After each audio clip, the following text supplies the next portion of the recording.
नमस्कार मित्रांनो, मी तुमचा मित्र आप्पा व्लॉगमध्ये आपले सरचे स्वागत आहे. येत्या 21 आणि 22 तारखेला कोयळे येथे क्रिकेटचा महासंग्राम रंगणार आहे. A1 वॉरियर्स क्रिकेट क्लब आयोजित भव्य अशा क्रिकेट स्पर्धेचे नियोजन त्यांच्या नियोजनाखाली संपन्न होत आहे. आज आपण आलो आहोत पोकळेदारा वस्ती या ठिकाणी गणेश मंदिराशेजारील मैदानाचा आढावा घेण्यासाठी. एकंदरीत ही जी स्पर्धा आहे ही A1 वॉरियर्स क्रिकेट क्लबने तिसऱ्या पर्वामध्ये आयोजित करण्याचं ठरवलेलं आहे आणि आपण आयोजकांशी आज बोलणार आहोत. चला तर भेटूयात आयोजकांशी. तर आपण स्पर्धेचे मुख्य आयोजक प्रदीप गायकवाड सर यांच्याशी जोडले गेलेलो आहोत.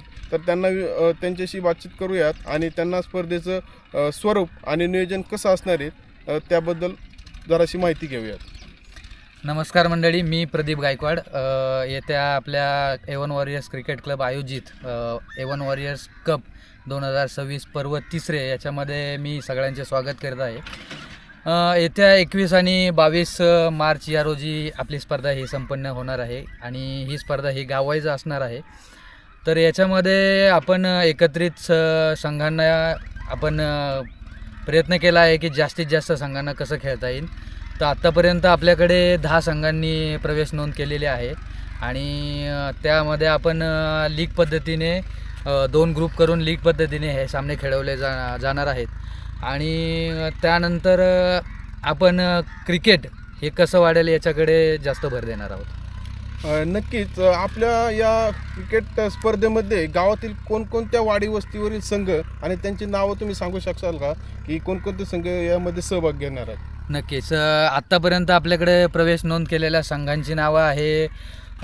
एक आहे चांगभले क्रिकेट क्लब, दुसरा आहे शिवतेज क्रिकेट क्लब, तिसरा आहे सम्राट क्रिकेट क्लब, चौथा आहे महादेव वस्तीवरील महादेव क्रिकेट क्लब, पाचवा आहे शिवशाही क्रिकेट क्लब, सहावा आहे राजमाता क्रिकेट क्लब, सातवा आहे गावठाणचा स्वराज्य क्रिकेट क्लब, आठवा आहे शिववस्तीवरील गोल्डन स्टार क्रिकेट क्लब.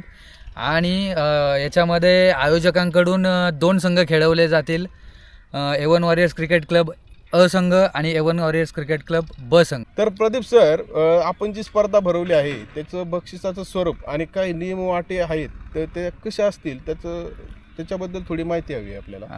आपल्या बक्षिसाचं प्रथम पारितोषिक आहे 20,000 रुपये आणि त्यासोबत आपण एक आकर्षक ट्रॉफी देणार आहे. दुसरं बक्षीस द्वितीय क्रमांकासाठी असेल 15,000 रुपये व ट्रॉफी. आणि तिसरं क्रमांकाचं बक्षीस असेल 10,000 रुपये रोख रक्कम आणि ट्रॉफी. आणि यामध्ये आपल्या स्पर्धेमध्ये खेळण्यासाठी एक महत्त्वाची अट म्हणजे जो खेळाडू आपल्या कोयाळी या गावातील असेल तोच या स्पर्धेमध्ये खेळू शकतो, कारण ही आंतरगाव स्पर्धा आहे आणि याच्यासाठी आपण नियमांचं काटेकोरपणे पालन करणार आहोत. कारण आपण तिसऱ्या पर्वामध्ये पदार्पण करत असताना आपण हा नियम घालून दिलेला आहे की कोयाळी भानुबाची या गावचं आधार कार्ड आणि वोटिंग कार्ड हे कंपल्सरी असलं पाहिजे. जर नसेल तर त्या व्यक्तीस आपल्या स्पर्धेमध्ये खेळण्यास अनुमती नसणार आहे. आणि आपली स्पर्धा ही जाणली जाते नियम व अटे हे काटेकोरपणे पाळण्याच्या बाबतीमध्ये आपली स्पर्धा जाणली जाते. तर हे नियम मुख्यतः आपल्याकडे असेल. आणि आणखी असेल, आयोजकांकडून जे टी-शर्ट दिले जातील त्याच्या खाली ट्राउझर म्हणून एक पॅन्ट म्हणून आपण काळी किंवा निळी या कलरची पॅन्ट परिधान करू शकता. शूज कंपल्सरी आहे. हे नियम आपण मुख्यतः नक्कीच चांगला ड्रेस कोड आपण आणि चांगलं असं नियोजन या स्पर्धेच्या दरम्यान करत आहात. त्याचप्रमाणे जी वैयक्तिक बक्षीस अर्थात सामनावीर, चांगला गोलंदाज, बॅट्समन यांना सुद्धा काही बक्षीस आहेत का? नक्कीच. याच्यासाठी आपण पण बक्षीस ठेवले आहे. बेस्ट बॅट्समनसाठी, बॉलरसाठी आणि मॅन ऑफ द सिरीजसाठी आपण ठेवलेले आहे.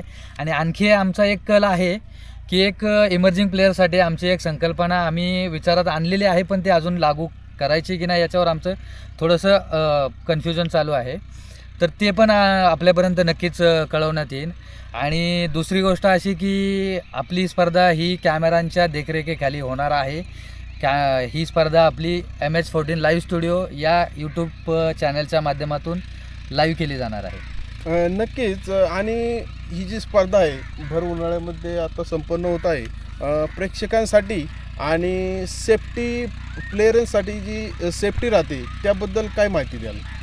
हे सेफ्टीच्या बाबतीत कॉम्प्रोमाइज नसणार आहे आणि हे मी सगळ्यांना सांगू इच्छितो, जे खेळाडू आपल्या स्पर्धेमध्ये खेळतील त्यांनी स्वतःची काळजी घेणं हे तर सगळ्यात महत्त्वाची तर बाब असेलच.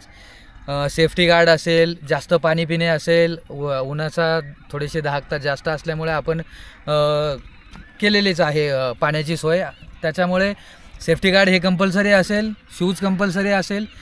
ही सगळ्या बाबींची काळजी खेळाडूंनी मुख्यतः घेतली पाहिजे. नक्कीच प्रेक्षकांसाठी आपल्याकडे काय गॅलरी वगैरे याची सोय असणार आहे का? प्रेक्षकांसाठी आपण मंडप टाकणार आहोत. मित्रांनो, हे जे स्पीच आहे, विकेट स्पीच म्हटलं जातं याला, याच्यावरती स्पर्धा खेळवली जाणार आहे आणि ही जे मुख्य स्पीच आहे याच्यामध्ये ही स्पर्धेचं नियोजन आणि आयोजन केलं जाणार आहे.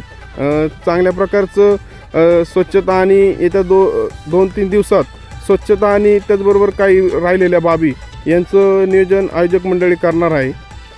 मित्रांनो, हे जे स्पीच आहे हे गावातील क्रिकेटप्रेमी आणि क्रिकेटमध्ये जे आपले नाव गाजवत आहेत, गाव आणि गावाबाहेरील स्पर्धेमध्ये जे युवक तरुण आहे त्यांच्या श्रमदानातून हे जे स्पीच आहे हे केलेलं आहे.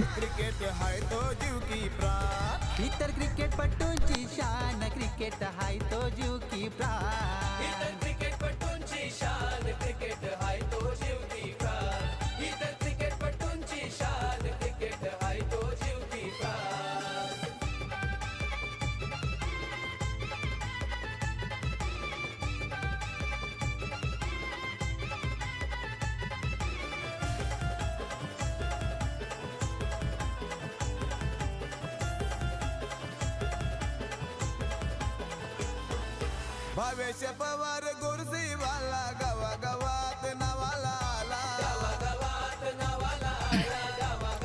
तर हा व्हिडिओ पाहणाऱ्या सगळ्या माझ्या मित्रपरिवाराला आणि आप्पाज ब्लॉगच्या सगळ्या व्ह्युअर्स लोकांना माझी एवढीच विनंती असेल की आपली ही स्पर्धा तिसऱ्या पर्वामध्ये पदार्पण करत असताना चांगल्यात चांगलं म्हणजे उत्कृष्ट दर्जाचं नियोजन कसं होईल यासाठी आम्ही प्रयत्न करत आहोत. आणि आपली उपस्थिती म्हणजे सन्माननीय सर्व देणगीदार, कोयाळी भानोबा नगरीचे सगळे ग्रामस्थ मंडळी, इतर सहकारी मंडळी यांच्या उपस्थिती ही प्रार्थनीय असेल आणि आपल्यापर्यंत नक्कीच हा उत्कृष्ट दर्जाचा खेळ आपल्यापर्यंत पोहोचवला जाईल. सर्वांचे मी मनापासून आभार मानतो आणि आप्पाज ब्लॉगला असाच सपोर्ट करत राहा आणि नवीन व्हिडिओ पाहण्यासाठी आप्पाला नक्कीच फॉलो करा. धन्यवाद.